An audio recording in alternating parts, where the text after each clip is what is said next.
नमस्कार, सुप्रभात। स्वागत आज की सुंदर सी सुबह में आप सभी का। और इस सुंदर सी सुबह में एक सुंदर सी प्रेरक कथा से शुरुआत करते हैं। मित्रों, एक वृद्धा की मृत्यु हुई। यमराज जी लेने आए। वृद्धा ने पूछा, आप मुझे कहाँ ले जाएंगे, स्वर्ग या नर्क?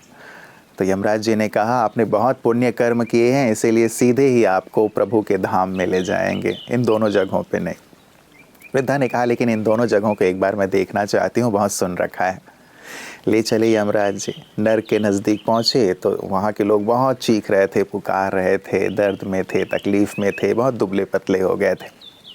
वृद्धा ने पूछा एक से, खाने को नहीं मिलता क्या नर्क में? तो उसने कहा, आप एक बड़ा सा पात्र देख रही हैं, वो 300 फीट का पात्र था, बहुत ऊंचा। उस पर एक बड़ी सी करछी भी लटक रही थी। उसने कहा कि इतना ऊंचा पात्र है, कैसे वहाँ तक हम चढ़ें और कैसे भोजन लें, कैसे खाएं, ये हमारी समझ में ही नहीं आता। और इसीलिए हम सब भूखे रहते हैं, बहुत दुखी हैं, परेशान हैं, नर्क में। अब वृद्धा को बहुत रहम आया, लेकिन कुछ कर नहीं सकती थी, आगे गए। स्वर्ग से बहुत ही हंसने खिलखिलाने की आवाज़ आ रही थी जब वो वहाँ पहुँचे। तो वहाँ जब वो पहुँचे, उन्होंने देखा वहाँ पे भी एक 300 फीट ऊंचा पात्र था और उसी से भोजन करना था स्वर्ग वालों को भी। तो वृद्धा ने पूछा कि इतने ऊंचे पात्र तक आप लोग पहुँचते कैसे हैं, भोजन कैसे करते हैं, इतने खुश कैसे रहते हैं? तो स्वर्ग में जो थे उन्होंने कहा कि भले ही ऊंचा पात्र है, यहाँ घने जंगल हैं, हम लोगों ने लकड़ी काटी और सुंदर सा एक सीढ़ी बनाया और वहाँ तक पहुँचते हैं और उसमें जो भोजन है सुंदर, उसका हम आनंद लेते हैं। वृद्धा यमराज जी की ओर देखने लगी। यमराज जी ने यही कहा कि देखो, स्वर्ग और नर्क व्यक्ति के अपने हाथ में है। जो लोग आलसी हैं, जो लोग कठिनाई के लिए बिल्कुल दूसरों को दोष देने लगते हैं और रास्ता नहीं निकालते, उनका जीवन नारकीय हो जाता है। और जो लोग कैसी भी कठिन परिस्थिति है लेकिन उसमें से रास्ता निकालना जानते हैं, उनके लिए जीवन स्वर्ग है। तो स्वर्ग और नर्क यही हैं वास्तव में। जो मेहनती हैं, जो कुछ करते हैं, कर्मठ हैं, उनके लिए जीवन स्वर्ग बन जाता है। और जो लोग आलसी है, बहाने बनाते रहते हैं, उनके लिए जीवन नर्क बन जाता है। तो मित्रों, सचमुच बहुत ही प्रेरक सी बात है। और हम सब अपने जीवन को कर्मठता से, मेहनत से, सकारात्मकता से स्वर्ग बनाएं, यही हम सबकी चाहना होनी चाहिए। और निश्चित रूप से इसकी ओर ही हम सबको बढ़ना चाहिए। तो आइए इसी संकल्प के साथ कि हम अपने जीवन को स्वर्ग बनाएंगे, अपने परिश्रम से चलते हैं सुवाक्य की ओर।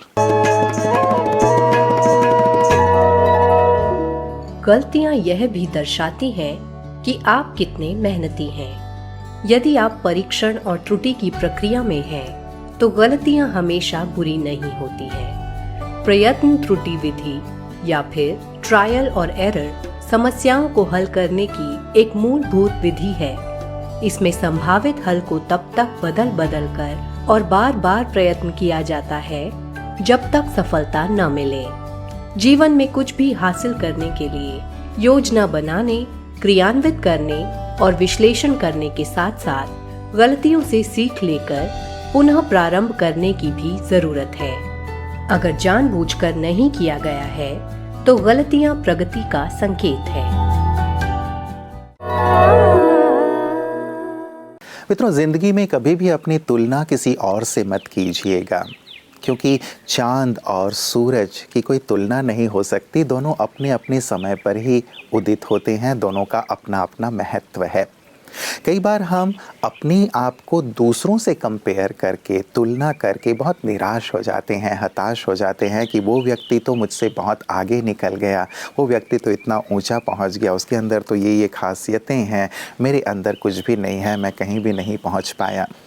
तो अपने आप को जब हम इस रूप में देखते हैं तो हीन भावना से ग्रस्त हो जाते हैं, बहुत ही निराश हो जाते हैं। और ये निराशा, ये उदासी हमारे मन और तन को अस्वस्थ करने लगती है। इसीलिए मित्रों, इस बात पर ज़रूर ध्यान दें, ईश्वर ने हर एक को विशेषताओं से भरा है। हर एक का जो रोल है इस बेहद सृष्टि में, वो यूनिक है, अलग है। और एक बहुत सुंदर सा वाक्य मैंने कहीं पढ़ा था कि गॉड डजंट क्रिएट गार्बेज।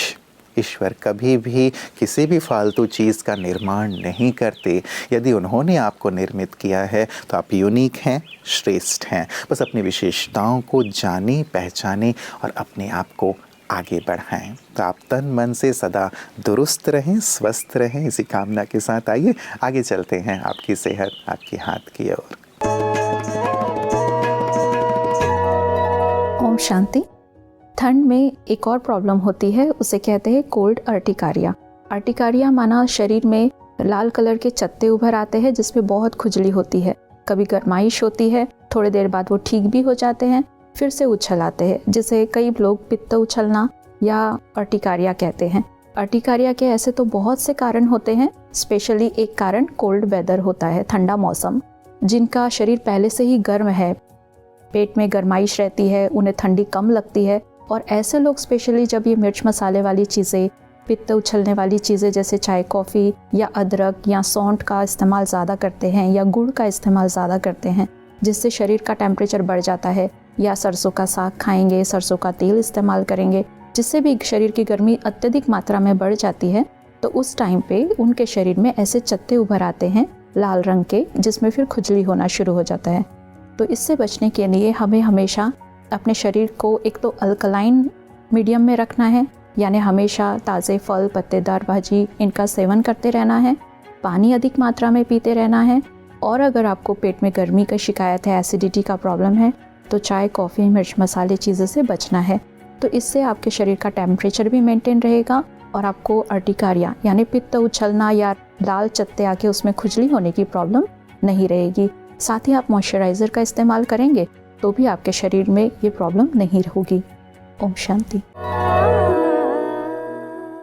मित्रों, एक प्यारी सी पंक्ति है कि यदि फूलों से हटाकर कांटों पर चलाया है तो यकीनन ईश्वर ने आपको कुछ नया सिखाना चाहा है।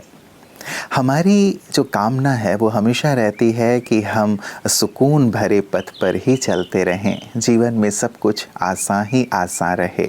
चाहना और कामना तो बहुत ही स्वाभाविक है और होना भी यही चाहिए, लेकिन जब कभी रास्ते पे कांटे आते हैं या जीवन में विपत्तियां आती हैं तो उन्हें भी फूल में तब्दील कर देना, तूफ़ान को भी तोहफ़ा बना लेना, या फिर जो आपदाएं हैं उन्हें अवसर में तब्दील कर देना, ये भी एक बहुत बड़ी कला है। क्योंकि औरों के अनुभव से या अपने अनुभव से यदि हम देखें तो जीवन में कभी ऐसा नहीं होता कि हम सपाट रास्ते पे ही चलते रहें या सुखमय रास्ते पे ही चलते रहें। उतार चढ़ाव तो आते ही हैं। बस अपने नज़रिए और दृष्टिकोण को हमें परिवर्तित करना है विपत्तियों के लिए, आपदाओं के लिए, तो सचमुच जीवन बहुत सहज और सरल हो जाता है और हम सफलता की ओर बढ़ते चले जाते हैं। और यही करते हैं हमारे विशिष्ट जन भी, जिनके अनुभव को हम प्रतिदिन सुनते हैं। कैसे अपने नज़रिए को इस प्रकार से सकारात्मक रखा जा सकता है, यही सुंदर अनुभव प्रतिदिन वो हमारे साथ साझा करते हैं। आइए देखें कि आज हमारे साथ कौन है अपने खास अनुभव के साथ। सूफ़ी गीत गाए जाते हैं, गज़ल गाए जाते हैं, इनमें क्या अंतर है? जब हम सूफ़ी गीत कहते हैं तो इसका भाव क्या है? सूफिज़्म जो है सूफ़ी शब्द से बना है। सूफ़ी का मतलब होता है साफ़, स्वच्छ, निर्मल। तो इसमें एक प्योरिटी की बात कही गई है कि जब हमारा जो कनेक्शन जितना साफ़ सुथरा होगा खुदा के साथ, ईश्वर के साथ, तो उतना ही हमारे वो जो गाने में एक रूहानीपन आता है वो तभी आ सकता है। और सूफिज़्म एक थॉट है, गायकी बाद में आई है। एक थॉट हम उसको लेकर के ईश्वर के लिए गाते हैं, खुदा के लिए गाते हैं, उनकी शान में गाते हैं, वो सारी चीज़ें इसमें आती हैं। तो मुझे लगता है कि मैं जब गाती हूँ तो मेरा इमीडिएट खुदा के साथ जो एक कनेक्शन होता है, मैं कहाँ चली जाती हूँ मुझे खुद भी पता नहीं लगता। It's a beautiful subject, beautiful. और मुझे लगता है कि ये जो एक सब्जेक्ट है sufism, it is beyond the religion. कुछ लोग बोलते हैं इसको कि इस्लाम से निकला, ये बांधते हैं।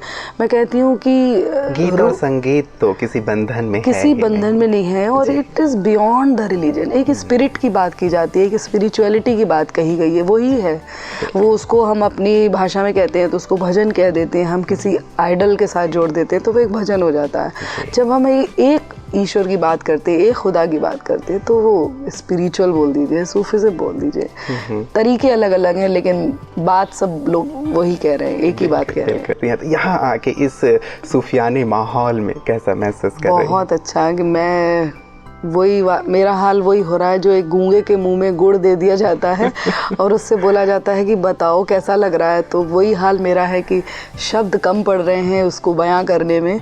बहुत अच्छा लग रहा है, इतना डिवाइन फीलिंग, इतनी पॉजिटिविटी, अमेजिंग। मतलब मैं कल से यहाँ पर हूँ, घूम रही हूँ, इतना बड़ा इंस्टीट्यूट और किस तरीके से चल रहा है उसको ईश्वर ही चला सकता है और it's beyond the words I can say.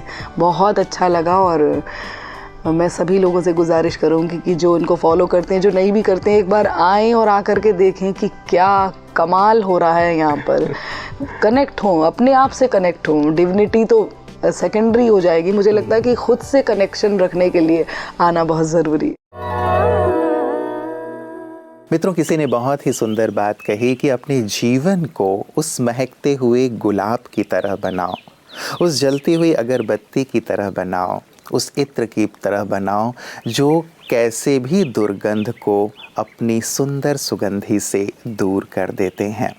सचमुच हमारा आंतरिक व्यक्तित्व, हमारे गुण, हमारा स्वभाव, हमारे सोचने, हमारे व्यवहार करने का तरीका भी ऐसी ही सुंदर सुगंधी है जो आसपास के वातावरण को बहुत ही खुशनुमा बना देती है।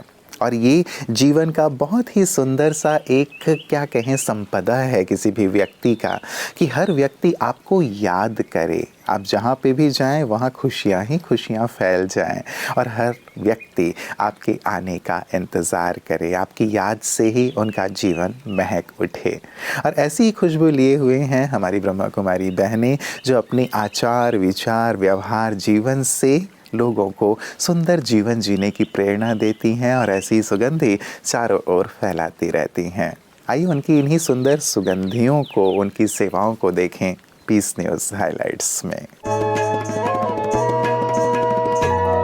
ब्रह्मा कुमारी समय प्रति समय अनेकानेक विषयों पर कार्यक्रम आयोजन करती रहती है और ऐसा ही झारखंड के जमशेदपुर में स्थित Brahma Kumaris universal peace palace retreat centre में Rajyoga education and research foundation spark wing Brahma Kumaris के मुख्यालय माउंट आबू के द्वारा 4 दिवसीय वृत्ति से वृत्ति परिवर्तन परियोजना विषय पर कार्यक्रम आयोजन हुआ, जिसमें माउंट आबू से स्वास्थ्य विशेषज्ञ BK अशोक भाई, राष्ट्रीय राजयोग मेडिटेशन ट्रेनर BK गणेश भाई, कोल्हान क्षेत्र की प्रभारी BK अंजू दीदी एवं अनेक राज्यों से सैकड़ों BK भाई बहनें उपस्थित रहे।